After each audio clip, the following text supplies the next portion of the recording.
बचपन में अमेरिका का कार्टून अगर टीवी पे आता था तो उसको देख के हम लोग बहुत खुश हुआ करते थे, और हम लोग का कहीं ना कहीं ये सपना जरूर रहता था कि अमेरिका जाना है, अमेरिका में सेटल होना है।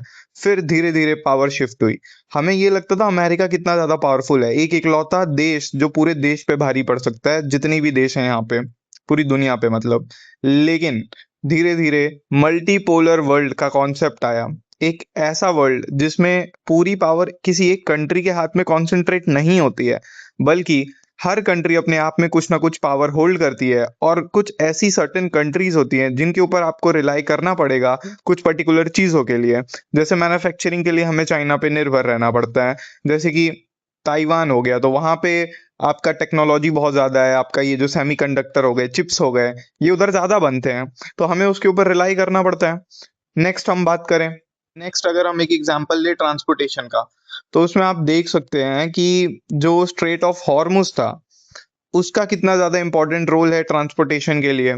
अब इंडिया को कोई सामान आना है तो वहां से ट्रेड रुक जाएगा।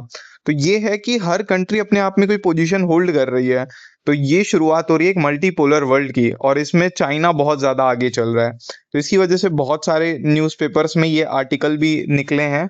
इसमें से ही एक आर्टिकल है, is America losing its super power status. इस समिट में हुआ क्या कि जो ट्रम्प है उनने अग्री कर दिया एक बात को लेके, और वहीं से ये पूरी कंट्रोवर्सी बोल सकते हो या फिर कुछ भी बोल लो, मतलब न्यूज़ है। और ये न्यूज़ वहां से स्प्रेड हुई कि ट्रम्प ने क्या किया, अग्री कर दिया कि हाँ, सी जिनपिंग ने ये बोला कि जो आपकी कंट्री है वो एक डिक्लाइनिंग नेशन की तरफ बढ़ रही है। मतलब उसका पावर, उसका जो ग्लोबल इन्फ्लुएंस हुआ करता था पहले, वो अब धीरे धीरे कम होता जा रहा है, और जो चाइना है उसका इन्फ्लुएंस बढ़ता जा रहा है। ठीक है। तो ट्रम्प ने अग्री कर दिया इस बात को लेके, लेकिन उनने फिर ये उसको सही भी मतलब उनको सही बोल के गलत भी बोलना शुरू कर दिया कि नहीं, पर पिछले कुछ महीनों से जब से मैं आया हूँ यहाँ पे, जब से मैं पावर में आया हूँ, तब से मैं सही अमेरिका को सही राह पे ले जा रहा हूँ, ऐसे करके उन्होंने कुछ बोला। इसमें ये जो समिट है उसका मेन जो फोकस था ताइवान पे, ट्रेड पे, ईरान पे, और जो स्ट्रेटेजिक राइवलरी चल रही है ये सब पे। इसमें जो एनालिस्ट हैं उन लोगों का ये मानना है कि जो ब्रिक्स है उसका एक्सपेंशन होगा फ्यूचर में, और ये तो होना ही है। ब्रिक्स में आपको पता होगा क्या क्या कंट्रीज आती हैं टोटल, अब तो इसको एक्सपैंड करके टोटल 11 कंट्रीज इसके अंदर आ गई हैं।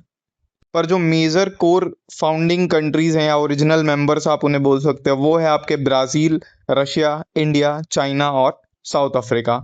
इन्हीं के नाम के ऊपर ब्रिक्स रखा गया है, और इनका एक्सपेंशन फ्यूचर में बहुत ज़्यादा होगा। इसकी वजह से क्या है कि डॉलर के अल्टरनेटिव्स तैयार हो जाएंगे, और डेबिट बढ़ेगा उनका, जो कि एक बहुत बड़ा कंसर्न है। जियोपॉलिटिक्स चेंज हो जाएगी, और पूरी तरह से जो ग्लोबल ऑर्डर एक तरफ में हुआ करता था अमेरिका की साइड में, वो शिफ्ट हो जाएगा डिफरेंट डिफरेंट कंट्रीज की तरफ। बीते एक दशक में पहली बार हुआ है कि कोई यूएस प्रेसिडेंट चाइना विजिट कर रहा हो। और ये क्या है, ये ग्लोबल मार्केट शिफ्ट को भी दिखाता है कि चाइना इंपॉर्टेंट है आज के डेट में। अमेरिका के लोग ये चाह रहे थे कि कोई बहुत बड़ी डील डोनाल्ड ट्रम्प लेके आए उनके लिए, जो कि सक्सेसफुल हो, लेकिन कोई भी मेजर डील अनाउंस नहीं हुई है। दोनों ने ये जरूर अग्री किया और स्ट्रांगली अग्री किया इस बात को लेके कि जो स्ट्रेट ऑफ हॉर्मुज है वो ओपन रहना चाहिए, और जो ईरान है उसको हमें रोकना पड़ेगा फ्रॉम न्यूक्लियर वेपन डेवलपमेंट। अगर जो न्यूक्लियर वेपन डेवलपमेंट होता है ईरान की साइड से, तो ये एक थ्रेट माना गया है। तो दो चीजें इनने मेजरली पॉइंट आउट किया, एक तो स्ट्रेट ऑफ हॉर्मुज को खुला रखना चाहिए, और जो ईरान है उसको जो न्यूक्लियर वेपन है वो डेवलप नहीं करने देना चाहिए। चाइनीज प्रेसिडेंट ने जैसे ही बोला था कि जो अमेरिका है वो एक डिक्लाइनिंग नेशन बनता जा रहा है, उसके ऊपर ट्रम्प का रिएक्शन था कि हाँ, 100% करेक्ट बोल रहे हो आप। और कहीं ना कहीं वो उससे अपना जो उनका मागा वाला जो सोच है, मेक अमेरिका ग्रेट अगेन, उसको वो प्रमोट करवाना चाहते हैं अपने होमलैंड में। ट्रम्प का खुद का एक सोशल मीडिया प्लेटफॉर्म है, ट्रुथ सोशल, और उस पे उन्होंने ये चीज बताई कि जो टर्म डिक्लाइन है उससे मैं ये समझता हूँ कि ये सोशो और इकोनॉमिक कंडीशन जो है अमेरिका की, उसमें जो डैमेज हुआ है उसको मैं डिक्लाइन समझ रहा हूँ। ठीक है। और उसके बाद उन्होंने बोला कि ये सब इसलिए हुआ क्योंकि जो बाइडेन का जो एडमिनिस्ट्रेशन था वो बहुत ही ज्यादा ट्रेमेंडस डैमेज करके गया है, मतलब बहुत ही ज्यादा डैमेज करके गया है। और जब से मैं सेकेंड टाइम में, मतलब सेकेंड टर्म में ऑफिस में आया हूँ, तब से मैं चीजें इसको सही करने की कोशिश कर रहा हूँ, वो डैमेज जो कि जो बाइडेन एडमिनिस्ट्रेशन ने किया हुआ है। लेकिन आर्टिकल्स में एक ये बात भी छपी है कि through Trump clarified his stance, policy makers and analysts have long debated the halogen of US hegemony.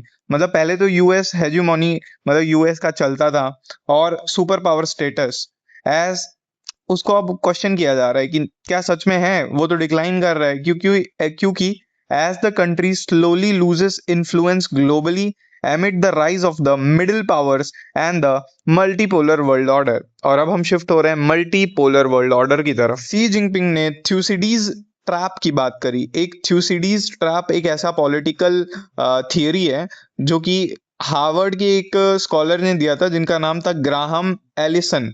और उनने ये बोला था कि अगर कोई एक रूलिंग पावर है और एक राइजिंग पावर है, रूलिंग पावर यहाँ पे अमेरिका हो गई, राइजिंग पावर आप किसी भी कंट्री को मान सकते हो, जैसे अभी उनका ईरान से वॉर चल रहा है तो उन्हें मान लो, ठीक है। तो एक राइजिंग पावर होगा, एक रूलिंग पावर होगा। तो रूलिंग पावर को जब चैलेंज करने लगे राइजिंग पावर, तो उस टाइम में जो वॉर होती है उसको हम बोलते हैं थ्यूसिडीज का एक ट्रैप होता है। इसमें क्या होता है ना कि जो राइजिंग पावर होती है वो एक कंपटीशन देती है और एक इन्फ्लुएंस कम करने की कोशिश करती है, जो ब्रॉडर रिस्क देता है। एक मतलब ज्यादा रिस्की सिचुएशन होती है जो रूलिंग पावर है उसके लिए।